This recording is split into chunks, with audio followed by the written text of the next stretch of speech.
Banyak orang yang nggak kepake di Indonesia, tapi di luar negeri sangat dihargai. Ada orang yang nggak kepake di luar negeri, tapi di Indonesia sangat dihargai. Jadi pasti ngomongin value itu pasti ngomongin konteks. Jadi kita nggak bisa jadi orang yang objektif bervalue. Pokoknya bervalue itu harus pinter. Belum tentu konteksnya butuh orang pinter. Bisa jadi dia hanya butuh orang yang pinter bacot. Seriusan. Kadang-kadang kita contoh deh di negara Afrika misalnya. Di negara Afrika, waduh, orang pinternya nggak dihargain, nggak dapat kerjaan. Yang jadi dosen, yang jadi guru besar, yang jadi apa di Afrika nih, itu orang-orang yang pinter ngejilat misalnya. Ya orang pinter, yang beneran pinter di situ nggak kena. Dia menulis buku nggak ada yang baca. Dia pindah ke negara lain, dia pindah misalnya ke New Zealand atau ke Australia, maju dia. Jadi value pasti tentang konteks.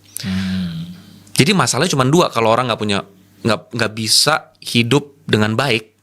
Cuma dua. Satu, dia memang tidak punya value, atau kedua, value yang dia punya nggak sesuai konteks. Nah, masalahnya adalah kita berharap kita punya value tapi nggak sesuai konteks, tinggal nyari konteksnya. Konteks dalam hal ini apakah tempat? Bisa banyak hal, bisa tempat. Sialnya bisa momentum waktu. Ada orang yang selama 2010 skill yang dia punya tuh nggak ada value-nya. Pas 2015 ada satu perubahan teknologi tertentu. Contoh gini, kalau misalnya sederhana deh. Sebelum ada komputer tahun 1800, orang yang jago-jago IT, orang-orang yang memang bakatnya ngoding, ya kerjanya mungkin waktu itu jadi petugas tambang batu bara kali. Nggak tahu kita maksudnya ya. Mau ditaruh di mana gitu ya. Ya kan dulu kan mungkin, tapi setelah udah ada penemuan komputer dan segala macam, akhirnya orang-orang ini yang tadinya pikir, orang-orang bilang, lu mah cuma nerd kutu buku lu. Ternyata kutu buku sekarang triliuner. Dulu kan kutu buku kayak, lu mana mungkin bisa jadi orang gitu kan. Sekarang yang kaya nerdnya justru yang kaya. Makanya sesuai konteks. Nah bisa jadi di masa depan, saat semua udah AI mungkin, udah gak butuh lagi kutu buku yang coding. Jangan-jangan yang kaya adalah yang pinter ngebacot, yang pinter jualan.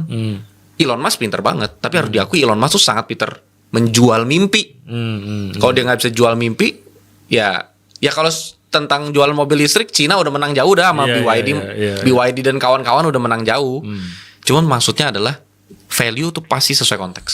Tadi nggak bisa objektif, apakah nggak bisa generalisasi juga? Karena kadang-kadang gini, kita kan mau maju di masa depan gitu, tapi kita nggak pernah tahu masa depan itu seperti apa gitu. Terus kalau gitu gue ngejar value apa dong?